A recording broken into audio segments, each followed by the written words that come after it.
Good afternoon, everyone, again. Before I start, I must know how many of you have been in the morning session. Really, so I should not repeat whatever I have presented, but it's a nice opportunity to finish where I stopped in the morning. So I will try to give you some complementary ideas about whatever I was willing to present, and then perhaps in a session in the night, I will finish the complete presentation. So generally it takes 30 minutes. So 10 minutes morning, 10 minutes now, and later on we will see. So I will not go much in detail of the introduction. I will simply go to the part of the problem. So this is really the part of the problem, because never before in the history of technological revolution, people have so much preconception about a thing or technology which is yet to come, that what it can do, mostly bad to us. And it's a big challenge for everyone, for people who are working in robotics or AI. And even sometime I have to convince reporters and the media that future is good, don't take my messages in the wrong way. So it's a problem, really. And before I move, I have a couple of questions. So can you please raise your hands if you have seen robots in movies? Interesting. So movie industry is really getting nice revenue. And the next question is, how many of you have interacted with a real robot? Few brave hands. Just look around and you will see. Then the next one is that how many of you have the first encounter with artificially intelligent robot before watching them in movie? Like you have first encounter in reality before seeing them in movies. Really? So still there are few hands. What it is showing, that you already have a perception about those robots, and once you are going to interact, you are always trying to match up to that expectation. And that's the challenge. When a smartphone came, it was people who decided what does a smart mean in this, what is a smartness in a smartphone. When intelligent robots are coming with AI, they already starting to judge. So there is a difference, and it's a big challenge. So you can see Will Smith there in the movie, how he is reacting or acting with the robot. And this is how in reality, once he met Sophia, so trying to interact in a different way, an interesting way. So once you see and touch and feel and interact with a robot, everything changes.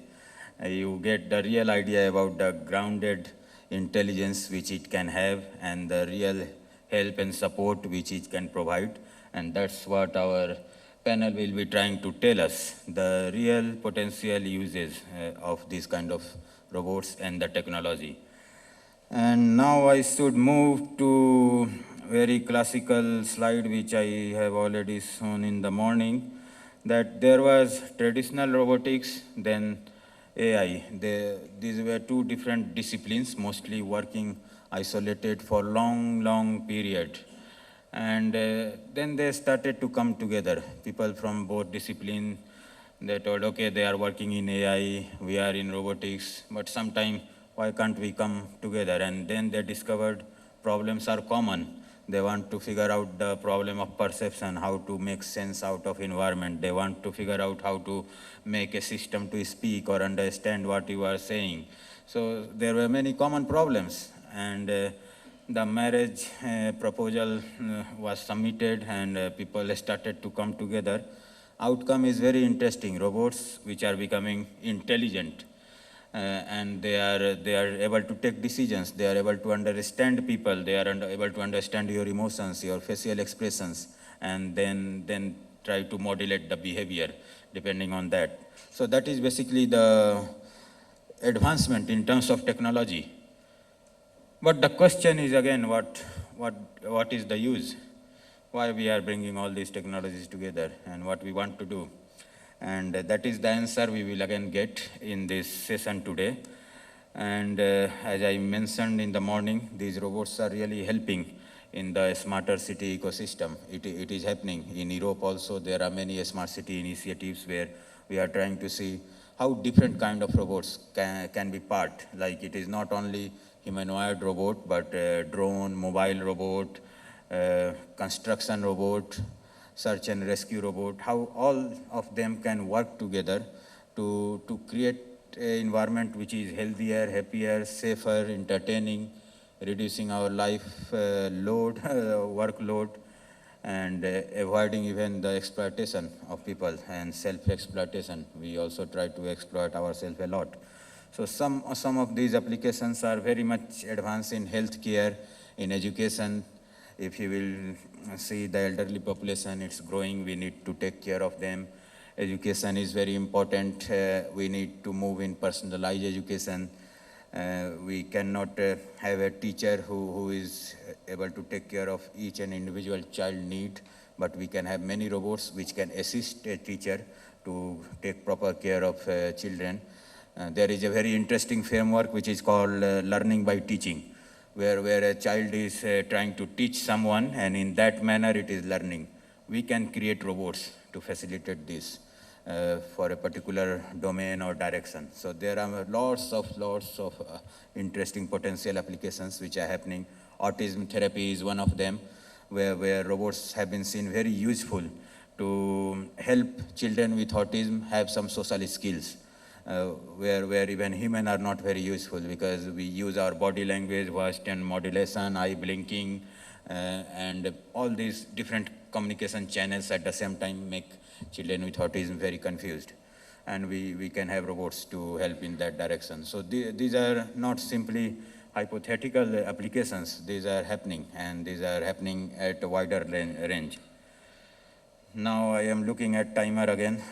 So again, the same slide, but there are different kind of robotics market. So there is humanoid robot market, there are interactive robot market, there is service robot market. And if you will see, there are different sectors: personal, professional, domestic, logistic, inspection, maintenance, public relation, marine, entertainment, education, you name, and robots are there. People are trying to find an ecosystem, trying to create an ecosystem. Once these type of robots are there, what are the applications it can produce and where it can serve? Again, different countries have different needs, but it is happening. These robots are really getting deployed in those areas.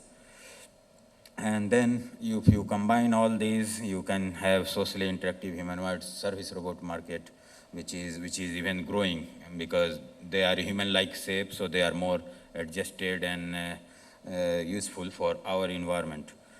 So new job titles are also emerging. As I mentioned, interesting titles include as Chief Robotics Officer, then Robot Behavioral Designer, Social App Designer, and everyone else can also contribute. So we need a specialist from education, healthcare, people who are very good in art, creativity. We need all those people now in this domain to bring the robot a reality, to be adjusted and adapted in the human environment. Okay, what else? Yes, and this B2B ecosystem has huge potential. You can start something by your own, either to provide service to this industry or use this robotics industry as a platform, robotics and AI industry, to create new services and new modules and new apps on top of that. And again, it is happening. So we have to be simply ready to be part of this type of ecosystem which is in making. Okay, so most important thing now is that it is the time where different disciplines have to work together. Not a single computer scientist or engineer or whatever discipline you have is enough. You should have some other skills which will match with the needs, and the idea is that again 1 + 1 should be greater than 2. It means if we are talking about social robotics, robots who can interact with you socially, we need people with psychology background, and also understanding about robotics. So it is simply one example, but that is the time. We are already working and coordinating a big group in Europe, which is different people from different discipline, 80 plus experts are coming together to work as a think tank and give some input to European Commission, multi-annual road mapping and things like that. So it is not only roboticist, that's very important. And that's why the good news is everyone can contribute. We also need C-level people who can understand some of the robotics and AI technology to implement it. So there is a chain and skill development which is needed everywhere. And as I mentioned, people from AI, cognition, computer science, psychology, animation, mechatronics, public perception, individual sociology, all these are working with us at the moment. And we are trying to figure out how to make an impact with this. Okay, so still 1 minute, that's good. And we need a transformation in our education system, in our skill development. We have to start from early ages. Still, we are behind. If we will talk about India, we are really behind, and we have to see how to implement some nice policies at right level so that we can create the right generation to contribute in this technology. So I will again not go in detail, but you can see it's a spectrum which we have to achieve. This is an interesting survey by new generation of parents. They are saying that 48% of them are willing to have a robot pet instead of real one. And Indians also participated in this. I don't know if any one of you have participated, but it's interesting. And what about the jobs of dogs and cats? They are still in danger or what, or where we are moving? That's the another question. Perhaps there are some needs where robots can be more useful, and but are we really going to be completely away from natural life? And it's an open question. I am simply provoking all these things. Another thing is that they are also saying they will rely more on AI in their golden age rather than kids. And you can see Indians there. So just try to go to this survey and try to figure out what is happening. And then real-time AI health monitoring and tracking will be the routine for them. That is what they are seeing as the future. Again, India is there. So this is again a bigger ecosystem is needed, which I mentioned, policymaker, end user, and multidisciplinary collaboration and right skills and expertise are needed. So this is very important to understand that we really have to have right skill and right planning and collaboration with right people. So just take an example. We want to make a water tap which can regulate hot and cold water. We want something like this. But sometime we can come up with a solution like this. You can see it's a creative solution, but it is also showing the problem. And this is happening in a reality many times, that you try to collaborate with academics or industry, academia collaboration. Sometimes you find this type of solution which you cannot use. So this is the problem which we have to see how we can fix it. And it's important one. So this session will take care of robotics, AI, and I hope societal aspect, IoT, and hopefully a smart city will be coming, which will be socially and robotically intelligent smart city. And this is something which we should see.